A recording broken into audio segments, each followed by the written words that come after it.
بسم اللہ الرحمن الرحیم۔ دروس البلاغہ کا الباب الخامس ہے فی الاطلاق و تقیید، سبق نمبر 6 میں خوش آمدید۔ نفی کے ساتھ جملے کو مقید کرنا، اس کے بارے میں ہم انشاءاللہ آج کے سبق میں پڑھیں گے۔ عبارت دیکھ لیں۔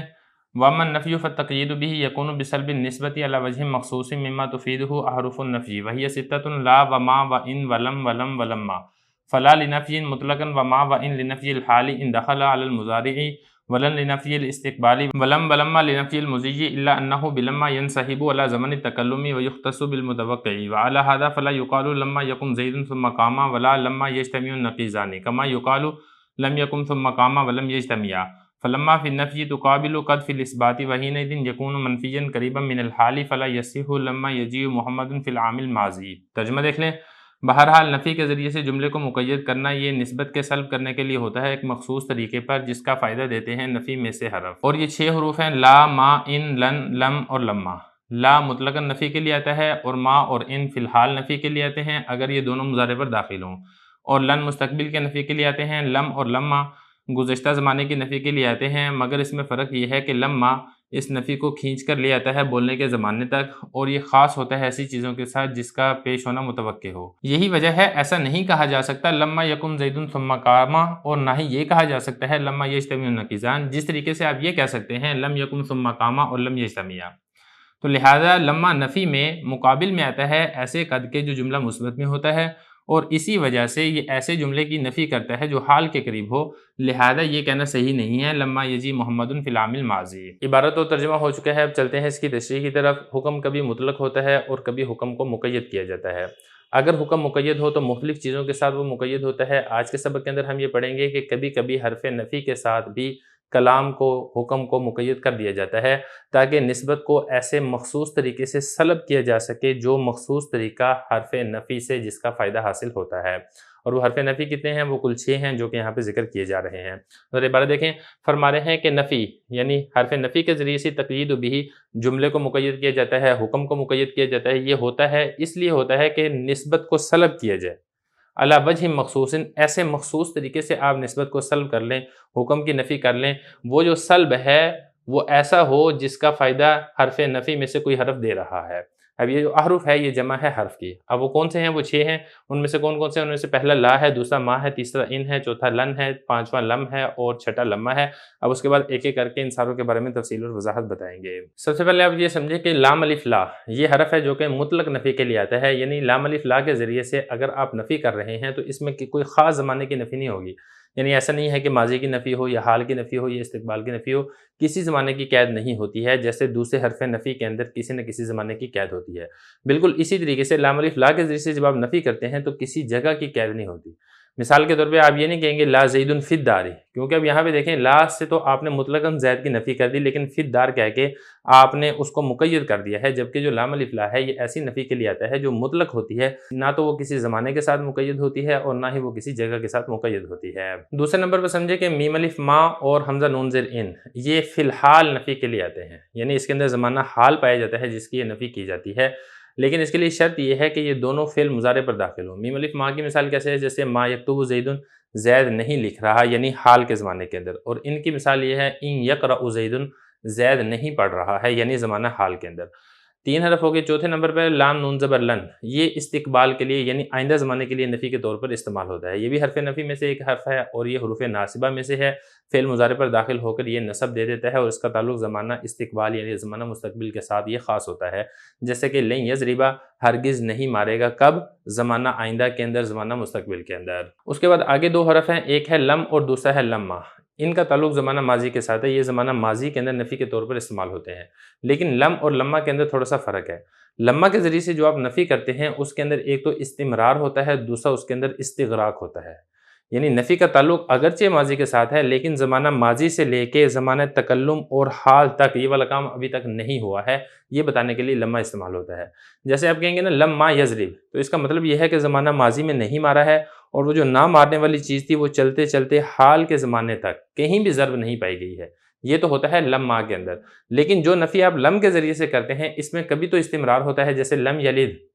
لم یولد، یہ زمانہ ماضی کے لیے بھی ہے اور یہ نفی حال کے لیے بھی ہے، استقبال کے لیے بھی ہے، لیکن کبھی ایسے بھی ہوتا ہے کہ لم کے اندر جو نفی ہوتی ہے وہ دائمی نہیں ہوتی۔ تو خلاصہ یہ ہے کہ لما کے اندر نفی کیا ہوگی؟ وہ دائمی ہوگی کہ ماضی سے لے کے حال تک کام نہیں ہوا ہے، اور لم کے اندر کبھی تو دوام ہوگا کہ زمانہ ماضی سے لے کے حال تک بلکہ آئندہ تک بھی کام نہیں ہوا ہے، اور کبھی دوام نہیں ہوگا، یعنی اس کا تعلق صرف زمانہ ماضی کے ساتھ ہوگا۔ مثال کے طور پہ اللہ رب العزت قرآن مجید میں ارشاد فرماتے ہیں لم یکن شیئا مذکورا، یعنی انسان کوئی ایسی چیز نہیں تھا کہ جس کا تذکرہ کیا جاتا، یعنی انسان کے اوپر پہلے عدم تھا۔ اب یہ دیکھیں پہلے تو ایک چیز نہیں پائی جا رہی تھی، انسان پایا نہیں جا رہا تھا، اب تو انسان وجود کے اندر آ چکا ہے، تو یہاں پر نفی تو ہے لیکن نفی کا دوام نہیں ہے۔ لم اور لمہ میں ایک اور فرق بھی ہے، وہ یہ ہے کہ لمہ کے ذریعے سے جو نفی کی جاتی ہے وہ ایسی چیزوں کی جاتی ہے جس کا حصول متوقع ہوتا ہے، یعنی لمہ جس فعل کے اوپر داخل ہو رہا ہوتا ہے اگرچہ وہ فعل ابھی تک ہوا نہیں ہوتا ہے لیکن اس کا وقوع متوقع ہوتا ہے، اس کی امید ہوتی ہے کہ یہ والا کام ہو جائے گا۔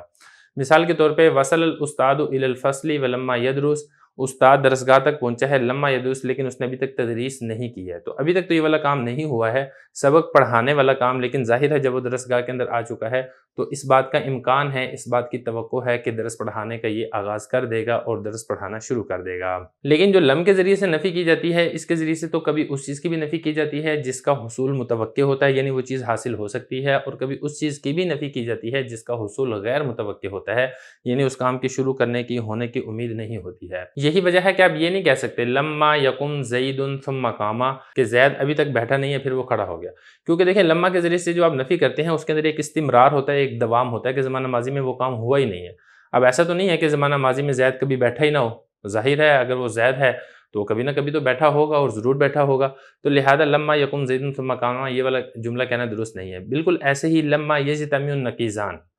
ابھی تک دو نقیزیں جمع نہیں ہوئی ہیں، کیونکہ یہ والا بھی جملہ اس طریقے سے درست نہیں ہے، کیونکہ میں آپ کو بتا چکا ہوں کہ لما کا استعمال وہاں پر صحیح ہوتا ہے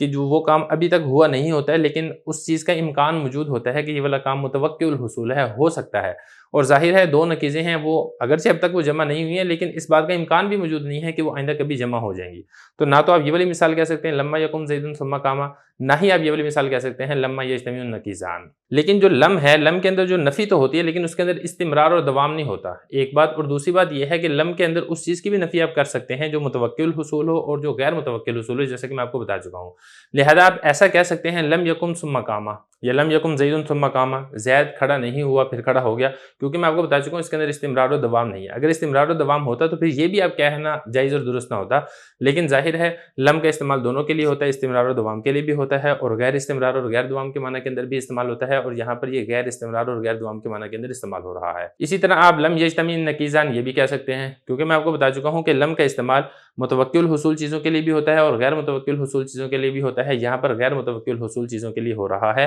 کہ پہلے دو نقیزیں جمع نہیں ہوئی ہیں، آئندہ کبھی ہوں گی یا نہیں ہوں گی اس سے اس بارے میں کوئی غرض نہیں ہے۔ حضرت یہ بار دیکھیں فرما رہے ہیں وہی ستۃ، یہ 6 حروف ہیں، کون کون سے؟ نمبر 1 لا، نمبر 2 ما، نمبر 3 ان، نمبر 4 لن، نمبر 5 لم، اور نمبر 6 لما۔ اب لا کے ذریعے بتانے لنفی مطلقاً، یہ مطلق نفی کے لیے آتا ہے، اس میں تینوں زمانوں میں سے کسی ایک زمانے کی قید نہیں پائی جاتی، اور ما اور ان لنفی الحال، یہ فی الحال نفی کے لیے آتے ہیں، لیکن اس کے لیے شرط یہ ہے کہ یہ دونوں فعل مضارع کے اوپر داخل ہوں، اور جو لام نون زبر لن ہے یہ استقبال کی نفی کے لیے آتا ہے۔ لم اور لما لنفی المضی گزشتہ زمانے کی نفی کے لیے آتے ہیں، الا انہ، مگر فرق ہے بلما، لما کے ذریعے سے ینصحب جاری رہتی ہے، علی زمن تکلم، بولنے کے زمانے تک۔ ایک تو یہ ہے کہ جو نفی ہے وہ بولنے کے زمانے تک جاری رہتی ہے، ایک بات، اور دوسری بات یہ یختص بالمتوقع، جو لما ہے یہ خاص ہے متوقع چیزوں کے ساتھ، یعنی ایسی چیزوں کے ساتھ خاص ہے کہ جو پہلے تو نہیں ہوئی ہیں لیکن آئندہ اس کا ہونا متوقع ہے، اس چیز کی امید کی جا سکتی ہے کہ آئندہ زمانے میں یہ ہو جائے گا۔ اسی وجہ سے آپ یہ نہیں کہہ سکتے لما یکم زید ثم قام، زید کھڑا نہیں ہوا پھر کھڑا ہو گیا، کیونکہ اس مثال میں ایک مسئلہ یہ ہے کہ لما استمرار و دوام کے لیے آتا ہے، اور یہاں پہ استمرار و دوام نہیں ہو سکتا، ایسا نہیں ہو سکتا کہ زید گزشتہ زمانہ ماضی کے اندر وہ کبھی بیٹھا ہی نہ ہو، ظاہر ہے یہ تو ممکن نہیں ہے۔ اور اسی طریقے سے آپ یہ بھی نہیں کہہ سکتے لما یجتمع النقیضان، کیوں نہیں کہہ سکتے؟ کیونکہ میں نے آپ کو بتایا یہاں پہ کہ یہ خاص ہوتا ہے متوقع الحصول چیزوں کے ساتھ، اور دو نقیزوں کا جمع ہونا زمانہ ماضی میں اگر نہیں ہے تو نہ ہی یہ زمانہ حال کے اندر ہو سکتا ہے اور نہ ہی زمانہ مستقبل کے اندر ہو سکتا ہے، تو یہ متوقع الحصول نہیں ہے بلکہ غیر متوقع الحصول ہیں، اور لما یہ خاص ہوتا ہے متوقع الحصول چیزوں کے ساتھ۔ جس طریقے سے لم یکم ثم قام یہ کہنا جائز ہے، اسی طریقے سے لم یجتمع یہ بھی کہنا جائز ہے، لیکن یہ والا کہنا جائز نہیں ہے لما یکن زیدن ثم قاما اور لما یجتمع النقیضان فلما فی النفی تقابل قد فی الاثبات۔ بتانا یہاں پر یہ چاہ رہے ہیں کہ جو لما ہے یہ قد کی مثل ہے، یعنی جس طریقے سے کلمہ قد ہے یہ اس بات میں فعل کو حال کے قریب کر دیتا ہے، بالکل ایسے ہی جو لما ہے یہ فعل منفی کو زمانہ حال کے قریب کر دیتا ہے۔ خلاصہ یہ نکلا کہ لما کے ذریعے سے جو آپ نفی کریں گے وہ نفی ایسی چیز کی ہونی چاہیے جو حال کے قریب ہو، اور جو حال کے قریب نہیں ہے اس کی نفی آپ لما کے ذریعے سے نہیں کر سکتے۔ آپ یہ نہیں کہہ سکتے لما یجی محمد فی العام الماضی، محمد گزشتہ سال کے اندر نہیں آیا، کیونکہ گزشتہ سال اب یہ حال کے قریب نہیں ہے بلکہ حال سے دور ہے، یہ ماضی بعید ہے، اور لما کے لیے ضروری ہے کہ وہ ایسی چیز کی نفی کرے جو حال کے قریب ہو۔ کیوں؟ کیونکہ جو لما ہے یہ قد کی مثل ہے۔ قد میں کیا ہوتا ہے کہ قد اس بات میں فعل کو حال کے قریب کرتا ہے اور لما نفی میں فعل کو حال کے قریب کرتا ہے۔ یہی وجہ ہے کہ لما نفی میں مقابل ہوتا ہے ایسے قد کے جو کہ جملہ مثبت میں ہوتا ہے، اور یہی وجہ ہے کہ جو لما ہے یہ جملے کی منفی کرتا ہے، لیکن ایسے جملے کی منفی کرتا ہے جو حال کے قریب ہو، لہذا یہ کہنا صحیح نہیں ہے لما یجی محمد فی العام الماضی۔